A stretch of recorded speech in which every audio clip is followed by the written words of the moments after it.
रिश्ते निभाना बहुत मुश्किल हो, सास मुश्किल मिल जाए, मियाँ मुश्किल मिल जाए, नंद मुश्किल मिल जाए, तो क्या शादी नहीं करनी चाहिए? अगर इस दलील को माना जाए फिर तो एग्ज़ाम मुश्किल होते हैं, एग्ज़ाम नहीं देना चाहिए, खाना मुश्किल होता है वो नहीं खाना चाहिए, बिज़नेस मुश्किल होता है वो नहीं करना चाहिए, नौकरी मुश्किल होती है वो छोड़ देनी चाहिए, दुनिया सबसे मुश्किल होती है तो क्या हम दुनिया छोड़ के चले जाएं? ज़िंदगी में जब मुश्किलें ज़्यादा हो जाएं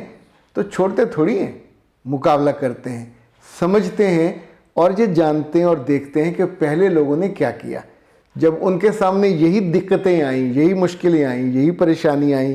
तो क्या वो रोते हुए सर पे हाथ रख के और आंखों से आंसू बहाते हुए भाग निकले, या रुक कर उन्होंने अपने रब को पुकारा, उससे दुआ की, वो हिकमत भरी हिकमत अमलियाँ अपनाई